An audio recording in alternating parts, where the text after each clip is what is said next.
What's going on, guys? My name is Batilio and welcome back to Football Manager 2018 and a brand new episode of Billericay Rising. So, in our first episode, we kind of got to know the club a little bit better. We had a look at the history. We also had a look at the team and the squad and so on and so forth. And, you know, it was a nice, gentle easing into the series, so to speak. But this time out, we're getting down to business because we are going to be having our first game of the season away to Margate. But before we do that, we've got we've got a few bits and bobs to get through. So we're going to run through the team news. We're going to take a look and see how we did in pre-season and so on. But what we're going to do first of all is take a look at the transfer news.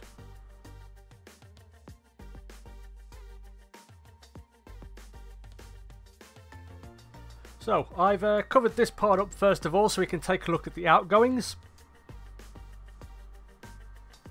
Yep, okay, done. So, take a look at the incomings. We'll start off with this guy, Alex Smith. Now, I mentioned in the first episode that we needed another left back because we only had Paul Konchesky and we needed someone else to provide backup and also competition. And this is the guy I went for. 25 years of age. And as you can see, not too bad, you know, decent tackling, his positioning is good, his teamwork's good, you know, good work rate as well.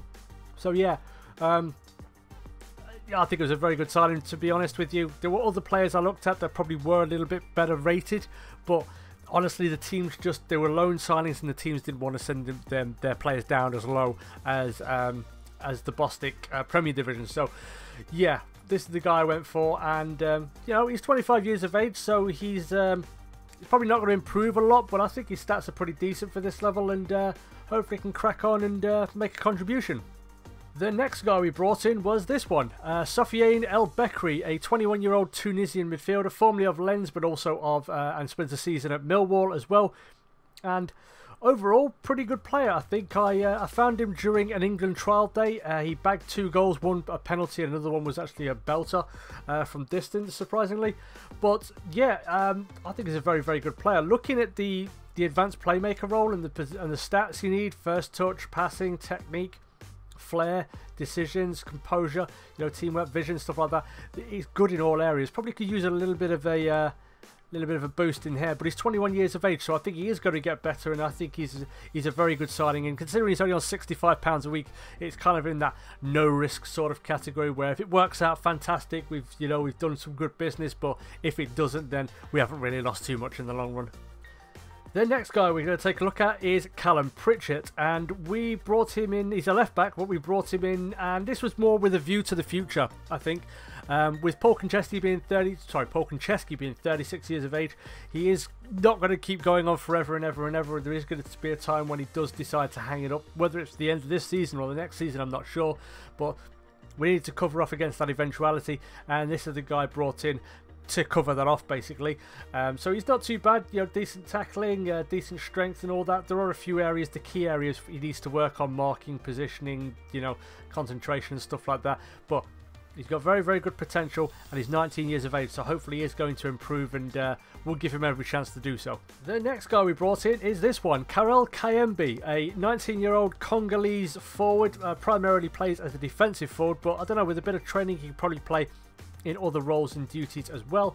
And yeah, he looks pretty good. Very, very good pace and acceleration, which is why I probably would trade him to go into this role. But again, he's 19 years of age, so he's got a chance to progress, and financially not that big a risk considering he's on £45 a week, and I think I spent more than that at my local shop over the course of the last 7 days. So yeah, like I said, decent potential as well, so possibly could be a 4-star player, all things being considered. But yeah, like I said, low risk transfer, and I think if he can crack on, he could be a decent player for us. The next one is a name that should be familiar to quite a few of you. Dale Jennings, former Tranmere, Bayern Munich and MK Dons player, coming on a free transfer, of course, and I brought him in to kind of cover off against Jermaine Pennant being 34 years of age. And like I said, like with Paul Konchesky, he's not going to go on forever, so having someone of undoubted quality being able to step in and do a job there is absolutely brilliant. And you know, pace is decent, acceleration's decent, you know, flair, like in the right areas, he's got the stats to do it, and like 24 years of age, so Probably not going to do a lot of improvement. I think there's a couple of areas where he may just get a little bump, but you know, he's rated at 3.5 stars now. Could go as high as 4.5.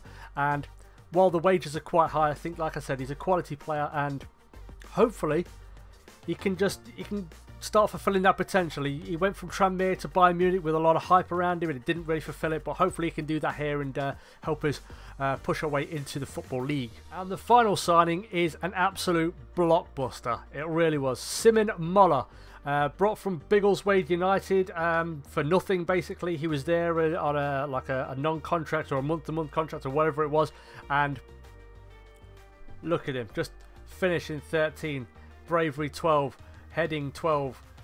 He's got okay pace as well, balance, jumping reach, strength. So primarily a target man. I think he's going to dominate this league. I really do. I think you look at these stats here, he wouldn't look out of place in a League 2 side. That's how good I think he can be. And while there are a couple of players that are not, massively happy, Billy Bricknell chucked his toys out the pram, Adam Cunnington spat his dummy out as well about having another target man in the side. When someone like this becomes available at this level, and if he's willing to come, then you have to go for it. And while the wages are quite high, like I said, I think this is a blockbuster transfer, and this could be he could be one of the signings of the save, to be honest with you. I think he's just got that amount of potential. But that's it in terms of player transfers. The only other thing I wanted to take a look at is the staff deals. So one of the things I don't think I touched on in the first video was we didn't really have much in way of staff, and as you can see, I have addressed that. So I brought in a couple of coaches, I've brought in a couple of fitness coaches, goalkeeping coach, we've got a head physio, we've got under 18s and an under 23s manager now as well. We've got a head scout and a standard scout. So we've made big improvements to the back team staff, and hopefully that's going to help those players that do have a bit of potential kick on a little bit as well.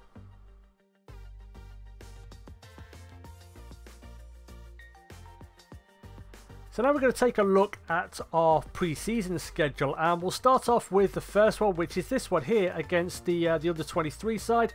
As you can see, we ran out 4-1 winners. Louis Theophanos bagged 2 goals. There was also goals from Sanchez Watt and Jamie O'Hara. Decent performance overall. This was just to kind of get the ball rolling, so to speak, and just have a quick look at the squad against in a more controlled environment, I suppose you could say. We did concede a late goal, and it was a very disappointing goal to concede, to be perfectly honest with you. Absolute comedy of errors, and like I said, I think this is worthy of GWFM's Fail of the Week series. Next up, we hosted Scottish Championship side Queen of the South, and we did pretty well, to be honest with you. I think overall we were the better side. Possession was rather even, but we had more chances on target and more shots and so on. And honestly, I think we could feel a little bit aggrieved that we didn't win this game. We did have chances to put this game to bed, and Danny Waldron opened the scoring with a penalty about 25 minutes from time, but we just let it slip at the last. And yeah, a little bit disappointing because we definitely should have won this game. Next up, we travelled away to Dereham, and as you can see, it was an absolute barnstormer, and it was good mixed with bad. And the good was the fact that we bagged 8 goals. The bad was the fact that we conceded 5 in return. Billy Bricknell bagged not 1 but 2 hat-tricks, along with goals from Ricky Modeste and Jake Robinson. But like I said, we went down early on to an Ollie Ebbage goal, and while we pulled it back, we pulled it back and we went in front, and then they pulled it back and went in front, and then we eventually put it to bed. But like I said, defensively we were terrible. We were, and when you consider we've got guys like Foley, Swain, Inman, Konchesky, what would be considered our main and probably starting defensive lineup, it was a disappointing result, if I'm being totally honest with you. Next up, we're on our travels again, this time to Hereford, and once again it was a tale of what could have been, really. I think we're the better side overall. While possession was even, we did have more shots and more shots on target. We did take the lead through Jermaine Pennant. Lance Smith pulled one back, and then we went straight up the other end, and Louis Theophanos bagged another for him, but we just let it go at the last, really. And again, this was disappointing because it's this sort of opposition, this kind of quality of opposition that we're going to be playing, and we need to learn to put teams to bed. And Honestly, we really should have. Jake Robinson had a couple of absolutely blinding opportunities to put this game to bed. One, I think, was between 6 and 8 yards out, and he managed to hit the crossbar with the goal gaping. There was no one around him, just the goalkeeper to beat, and he hit the crossbar. So that kind of summed up our afternoon in Hereford. We then hosted Sunderland under-23s at New Lodge, and as you can see, it was an absolute shit show. It really was. It was terrible. They were all over us in the first half. We couldn't really get out of the half. We improved in the second half of the game after I'd given them a proper chewing out in the changing rooms. But again, they were just the better side throughout. And honestly, I don't think they should have been. I don't think overall that they are massively better than us. So I was very disappointed with this result. And yeah, it was definitely a bit of a wake-up call, even though it was just a pre-season game against an under-23 side.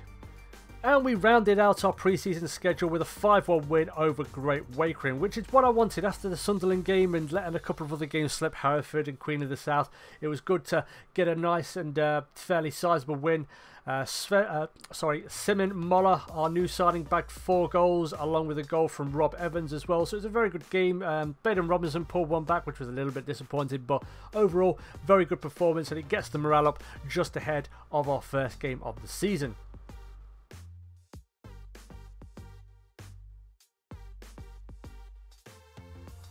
And now we're going to move on to a bit of team news, and the main part of it would be basically an update in regards to injuries. So as you can see, Sanchez, Watt, Jake Robinson and Jamie O'Hara are all going to be missing from our first game of the season. O'Hara, I don't think any of them are going to make our second game of the season, but O'Hara may be around for the third one if we're lucky. But Robinson and Watt still anywhere between 2 and 5 weeks off for Watt, and 8 days and 2 weeks for Jake Robinson. But we've got plenty of depth, but like I said, it's just a little bit disappointing, especially Jamie O'Hara, who's going to be missing for the first couple of games of the season. The other bit of news, and it came out of the blue without me asking, was this. They put another £1.7 million into the club, which is bizarre because, like I said, I didn't ask for it. It wasn't like we were hemorrhaging money in terms of wages, but, you know, money's money. I suppose it's nice, and you know, we've got a free spending chairman, Daniel Groves, even though we know where the money came from. We know it came from Glen Tamplin, but yeah, like I said, a little bit confused, but I'm not going to say no to it. 1.7 million is 1.7 million. That's a big sum of money for any club, I think. Okay, but that's pretty much everything I needed to go through, I think. The only other thing I could mention is the fact that we are, of course, as you would imagine, evens favourites to win the league. We've probably got the best squad in the league available to us, and that's probably reflected here in the media Dream 11. You know, we've got 8 players in here: Julian, Swain, Foley, Pennant, O'Hara, Modeste, Moller, Cunnington. So yeah, it's a different kind of challenge. Like I said, some people have said it's going to be easy and it's going to be boring and it's going to be straightforward, but I'm used to at Leeds having maybe, you know, a little bit of expectation and overshooting it, but with this, the pressure is very, very much on. We have to win the league. Oh, excuse me, we have to win the league, otherwise we probably won't get a second chance at doing it, and if we have to go through the playoffs, it still could be a case that I lose my job come the end of the season. But what we're going to do now is we're going to take a look at our opposition, Margate Town. So, the guy in charge of Margate Town is Stephen Watt, 32 years of age, so quite a young manager. The captain is James Rogers, with Brett Johnson being the vice-captain. The key player is Jordan Chidozie, I think I'm pronouncing that correctly. If I'm not, I apologise. And their hot prospect is Ben Swift. In terms of pre-season, they've had not a bad one, actually. You know, beat Totton 3-0, same result against Egham. They lost 2-1 to Colville, and they beat Woking by 2-1. So yeah, like I said, they've just come down from the Vanarama South Division, I think it was. So they're definitely going to be out for blood, and they're definitely going to want to try and bounce back, and that's probably reflected in the odds at 4-1 to go up. So it's going to be a pretty tough game for us, I think, especially given that we're going away from home. But what we're going to do now is we're going to go down to the pitch. We're going to take a look at the teams, and we're going to get our first game of the season underway. Let's do it.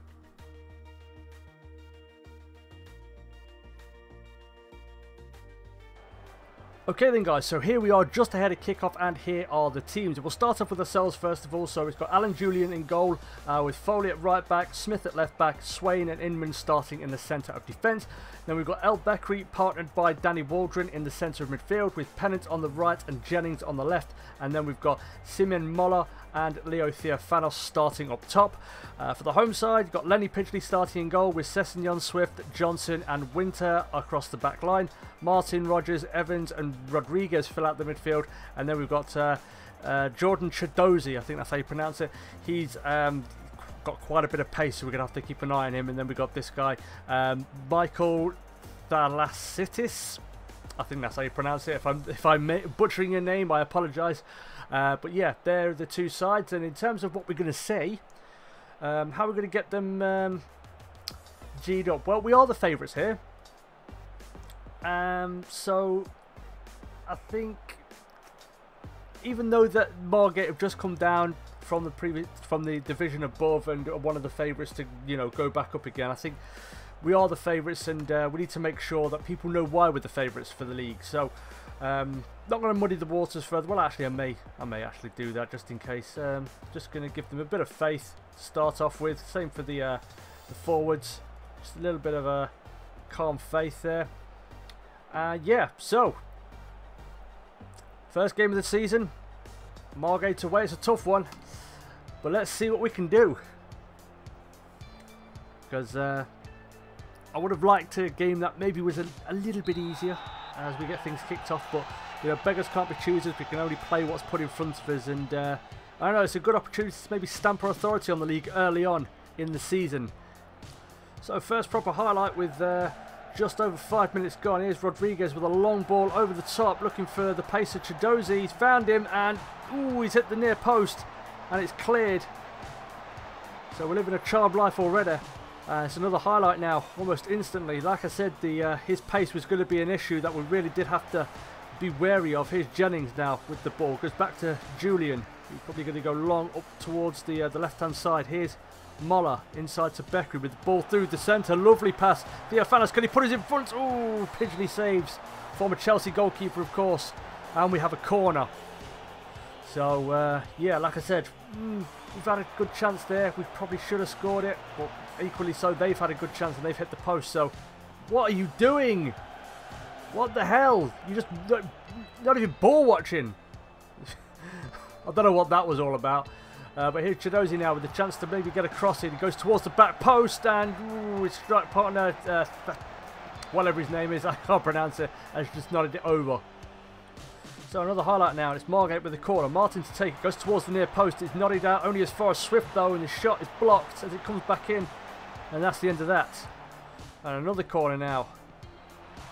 Goes in towards the centre. Inman clears just about. Here's Del Beckery with a chance to potentially break. Here's Jennings. He's got support in the shape of, I think it's Pennant.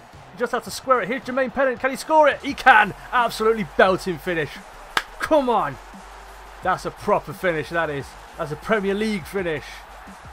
So, 1 goal to the good already. Del Beckery with a brilliant ball to find Jennings, and gets it down, skips past his man, and he's made the right choice here. He's come inside, Pennant all alone, takes a touch and then just hammers it top corner, top near hand corner. Margate 0, Billericay 1. Let's do it. So just give him a little bit of praise there with half an hour gone, and here's Smith on the ball now. Don't know what that was all about, but here's Del Beckery again, one of the architects of the opener. Goes looking for Pennant, but Pennant seems very disinterested there. And now Margate have got a chance to potentially break on us. Here's Chidozie with a chance, and he's fired over the bar, and again living a bit of a charmed life back there. So not too far from the end of the half now. Margate have a free kick. They go in, and it's a comedy of errors. I don't know how it's managed to get to Sessegnon, but Margate are back on level terms, and that's disappointing. Really is disappointing. So let's just try and dissect this. The free kick comes in. I don't know who that is. I think it's Inman. Completely misses his header. Just back across goal, and Sessegnon with a tapping at the back post pretty much. So 3 minutes of added on time at the end of the first half, probably due to the fact that one of their players went down with an injury. And here's Del Beckery again. He's tackled though by Rogers. And Margate with a chance to break once more. Here's Inman. Michael, whatever his name is, gets a shot away, and Julian makes easy work of it. And there's half time. So, good and bad. Good and bad, I think, is the overarching theme of the first half. They've had more shots, obviously, than us, but we've had more on target. You know, possession's been relatively even. We just got to, like I said, we just got to make sure that when the chances do come, we take them, and also we cut out silly mistakes. It was a silly mistake from Inman. I don't know how he missed that header, but he did. Now we're back on level terms, so we've been the better side here, I think, overall, maybe. Yeah, I don't know, maybe I'm being a little bit deluded there, but I'm going to give them all a little bit of faith. Hopefully help us crack on in the second half, and you know, we'll see what happens. Probably not too far away from making changes. The two front men are not really doing much. Smith's not having a brilliant game, neither are the rest of the back line, if I'm honest. The only ones that are kind of covering themselves in glory is the midfield and, you know, the wingers, really. So we'll see what happens, though. I'll probably give it 10 minutes and then we'll start to think about changes. It's going to be Margate to get us kicked off in the second half. Probably a nothing opening highlight, as is the way. And Inman wins that header for once. So I'm just going to tell a couple of the players to calm down a little bit. And we got a back into the proper highlight here. Is Pennant going inside to Billericay. A terrible pass, though, and that's put us right under it. Here's Thalasitis, I think that's how you pronounce it, and the ball goes in, and it's 2-1. God damn it! Oh. If they're going to come and beat us, fine, but doing stuff like this, I mean, it's nowhere near anyone. He's looking right at him, and he's just giving him the ball. And then we're on the back foot here, and you know, the ball comes in. Swain, I don't know what he's doing. He just turns around looking the other way, and then Chidozie with a tap in, and 1-0 up at 1 point. We've gone to 2-1 down. Really annoying. It's another highlight now with just over 7 minutes of the half gone. It's going to be another opportunity. They're just sweeping it around our 18-yard box, and it's over the bar. And we've got to improve, because it's been terrible starts to the half so far. Again, we're just lumping it. Seems to be just lumping it, hitting and hope. You know, they're passing the ball around. They're making things look a lot more flashy than they actually are. Another highlight now, nearly an hour gone. And we weren't too bad in the first half, but it's just gone to pot a little bit. Here's Theophanos now. Can he carve something out potentially? Here's Foley. Gets past his man, gets a cross in. No one attacking it. And again, we're probably going to be caught on the break now. They've got plenty of men in support. Here's Rodriguez driving forward now. He's got Chidozie in support. He's going to probably come inside. Here's Evans. What's he going to do from here? He goes out wide to Martin. He's been shadowed by a couple of guys there. He goes back inside. And probably that looked like a foul to me, but Waldron's just lumped out. I don't know what he's doing there. See what I mean? Hit and hope. Hope is not a tactic. Pennant, though, with a good bit of control. With the ball, looking for Theophanis. He's got a bit of support in the middle. Can he find him? He squares it, and Moller brings it back to 2-2. His first goal for the club, and on his debut as well. And you could probably argue maybe we don't deserve that, but like I said, when the chances come, you've got to take them. So Pennant, lovely bit of control. Touch, get it out of his feet. Nice ball down the byline. And I think the most important thing here is Theophanos makes the right decision. He doesn't try and shoot, just lays it across for Moller. And it's 2-2, and now we've got a chance to go on and win the game. So I've just instructed them to concentrate. That's a corner now. And Julian comes and collects it. Good lad. So yeah, back on level terms, but like I said, we just got to concentrate. It's after you've scored where you're most prone to perhaps conceding, no more so than the lower levels of football. But it's a lovely ball through. Theophanos with a good chance, but he's just skewed it wide. That's disappointing. Right, we're going to start thinking about making substitutions after this highlight. Pennant with a free kick, and it was cleared rather easily. It's Sessignon now with a chance to possibly break for Margate. Goes inside to Rogers, who finds Chidozie. There's a shot from distance, and it's just clipped the top of the crossbar, and we get away with that. And I'm going to make some changes now with 20 minutes left, because Smith and Foley are not having good games, so I'm going to bring Konchesky and Kebby on to try and address this a little bit. Foley also on a yellow card, so we don't want him getting himself sent off. And another difficult call to make. I think I'll leave it another 5 minutes, but prime candidate is probably Beckery purely because he's probably getting a little bit tired now. So just the 2 changes now. Kebby on for Foley and Konchesky on for Smith. Another highlight now. Swain to Jennings. Here's Waldron. So Beckery goes back to Jennings with a chance to maybe get down this left-hand side, get a ball in. He does. Theophilos, and it's 3-2. Come on! Brilliant goal from Theo there. And there's a nice bit of build-up play as well to go with it. Been a very back-and-forth game. 1-0 up and then 2-1 down, and now we're 3-2 up again. And it's, like I said, nice little build-up play just between these 3 here. And then, you know, the big part was Jennings. He got away from his man, just created half a yard. Teasing ball in the centre, begging to be attacked, and Theo does that, and first goal of the season for him. And in response to that, I'm going to make our first or final change of the game. So I'm going to bring Sam Deering on. He's not a central midfielder by trade, but I think I'm trying to retrain him in that position, so I'm going to play him there in the support role alongside Waldron for the last, what, 15 or so minutes, and we'll see what happens. But yeah, we need to make sure that we don't let this slip now. So I've just given him the shout to concentrate a little bit because we're approaching the final 10 minutes now. And here's Rogers with the ball over the top. Inman clears it, and Waldron with a chance to bring it out. Here's Jennings now with a chance to maybe release Theophilos, and he has. He's got a bit of support in the centre. Can he find him? He can. It's Moller, and it's 4-2, and that's surely game over now. Simon Moller with his 2nd goal of the game. And again, Jennings playing a big part in this though. It's a lovely ball over the top. And no question of being offside. Swift, I think it was, who played him on. And again, makes the right decision here.